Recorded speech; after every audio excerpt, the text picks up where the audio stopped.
మల్లిక గారు ఇంత బాగా మాట్లాడుతున్నారు. బట్ వ్యాంప్ క్యారెక్టర్స్ వేయాల్సి వచ్చిన అవసరం ఏమొచ్చిందంట? అంత పరిస్థితి ఏమొచ్చిందంటారు? అప్పుడు చేశాను. ఎందుకంటే రామసత్యనారాయణ గారు మూవీలు ఎక్కువ చేసేవారు. ఇప్పటికీ ఉన్నారు ఆయన, తెలుసు కదా. చిన్న చిన్న సినిమాలు చేయడం, చిన్న సినిమాలు ఎక్స్పోజింగ్ ఉండేది. నాకు అప్పుడు పరిస్థితి, మనకి డబ్బులు కావాలి. అమ్మమ్మకి ఆరోగ్యం బాగాలేదు, కాలు ఇదయ్యి బాతుకొల్లా వచ్చి తీసేస్తాను, డబ్బులు అవసరం మనకి. అవసరంలో ఏమైందంటే ఎక్స్పోజింగ్ మూవీస్, చిన్న ల్యాబ్ క్యారెక్టర్లు అలా చేసేదాన్ని.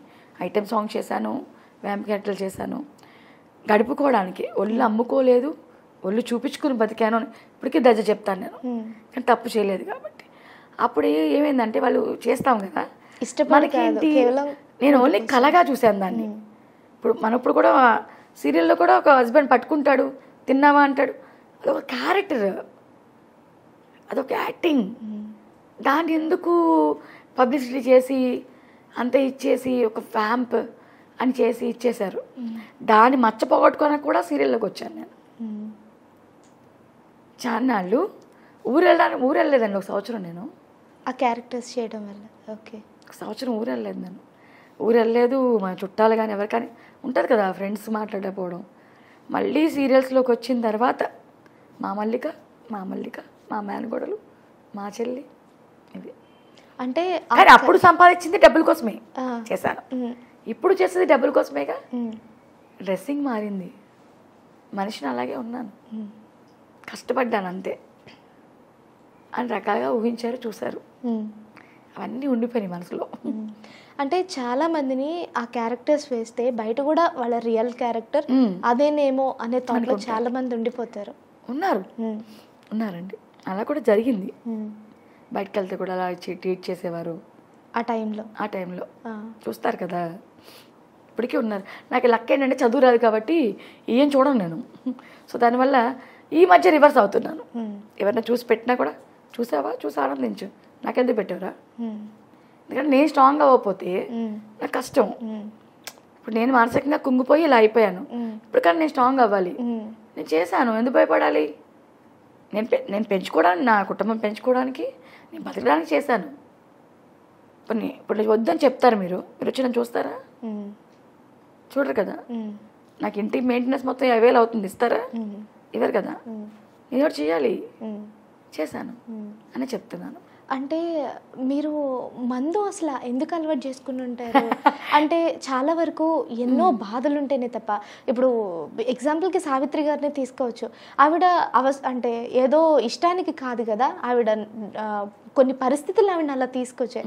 అలా మిమ్మల్ని కూడా అలాంటి పరిస్థితులు ఏమన్నా తీసుకొచ్చి అలా అలవాటు చేసుకున్నారా, లేకపోతే కొంతమంది నుంచి దూరం అవ్వడానికా?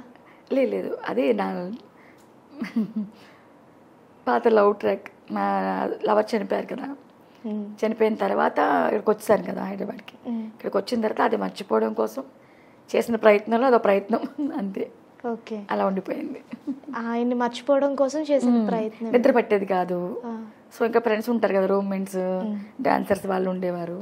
ఇంకా అలా అలవాటు అయిపోయింది. అప్ అండ్ డౌన్స్, తగ్గిస్తాం పెంచడం, తగ్గించడం పెంచడం. బాధలు ఉన్నప్పుడు కొంచెం ఎక్కువ అవుతుంది, బాధలు లేనప్పుడు కొంచెం తక్కువ అవుతుంది, అంతే. జై వాలియా ఇప్పటికీ కూడా. ఎప్పటికీ. అంటే మల్లిక గారి లైఫ్లో ఇక పెళ్ళి అనే మాట రాదంట? రాదండి. ఎవరికైనా ఒక తోడు అనేది ఇంపార్టెంట్ కదా. రేపొద్దున్న మీరు అంటే ఇప్పుడు మీ అమ్మగారు లేరు అంటున్నారు, మీ నాన్నగారు కూడా అనకూడదు, మీతో కలకాలం ఉండలేరు, కానీ మీకంటే ఒక తోడు ఉండాలి కదా. ఎందుకో అది పెళ్లి తోడే అవ్వాలా, హస్బెండే అవ్వాలా, అది చెప్పండి.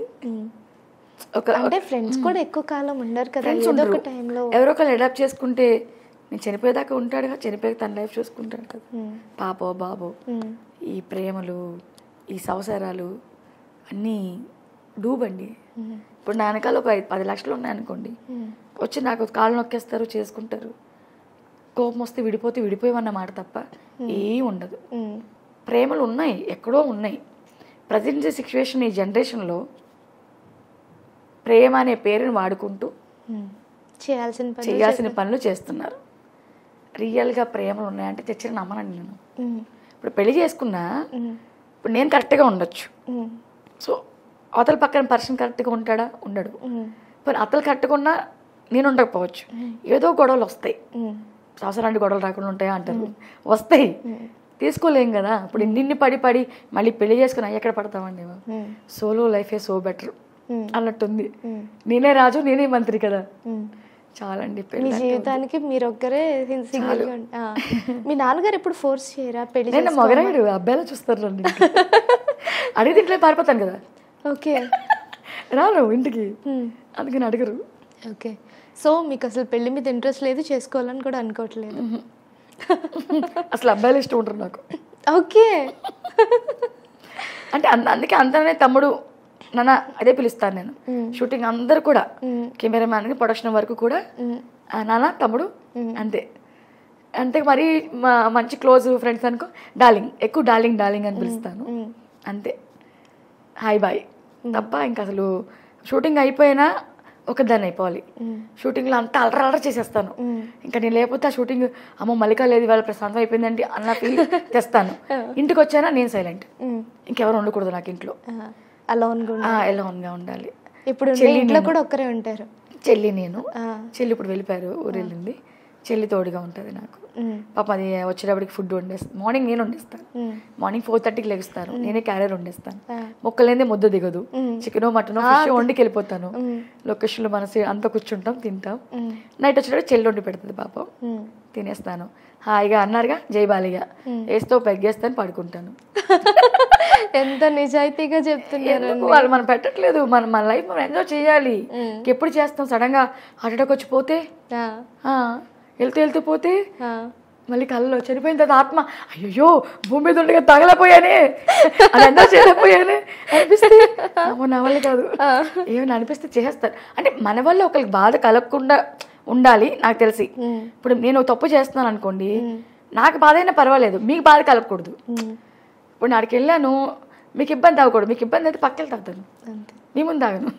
ఆ టైప్ మెంటాలిటీ నాది. పక్కకి వెళ్ళిపోతారు కానీ నాకు అనిపించాలి. అక్కడ ఎన్నున్నా నేను తాగకూడదు అనిపించానంటే ముట్టుకోను. అది దగ్గర ఉంది. మళ్ళీ వండిపోవాలంటే వండిపోతా. వాళ్ళు ఎవరైనా వద్దు అన్నారు అనుకో మనకు లేస్తుంది అన్నమాట, వెయ్యాలి అని ఆ టైప్ ఉంటుంది. సో ఇంకా అసలు పట్టించుకోరు ఇంట్లో కూడా. ఓకే, ఫ్రెండ్లీగా ఉంటుంది. మీ అమ్మగారు చనిపోయిన తర్వాత బాగా డిప్రెషన్లోకి వెళ్ళిపోయాను అన్నారు కదా, అసలు తెలుసుకోవచ్చా అమ్మగారు ఎలా ఇదయ్యారు? యాక్చువల్లీ అమ్మ ఫిజికల్లీ హ్యాండ్గా ఫ్రెండ్ బాగా, అంటే కాలు గుంటూ పెద్ద 54 years నడవలేరు, అలా ఉండేవారు. ఒళ్ళు వచ్చింది కదా ఇంకా కూర్చుని ఉండేవారు. నేనే డైపర్లు మార్చుకొని, నేనే స్నానం చేయించి, నేనే అంతా చేసేదాన్ని. నేను ఇలా షూటింగ్కి వచ్చినప్పుడు కలవారికి వాళ్ళప్పుడు కూడా పరుగులే. అప్పుడు కొంచెం నడిచేవారు అమ్మ, లొకేషన్కి వచ్చేవారు, నాన్నగారు అమ్మ వచ్చేవారు. తర్వాత ఇంకా నడవలా పోయేవారు, కూర్చునే ఉండేవారు. ఇంకా పని అమ్మాయి ఉండేది ఇక్కడ, నర్స్ అంటాం కదా మనం, ఎవరొకరిని పెట్టి ఆర్ఎంపీ డాక్టర్స్ అంటాం, వాళ్ళు చూసుకునేవారు. నేను అయినా అయిపోగానే పరిగెట్టేదాన్ని.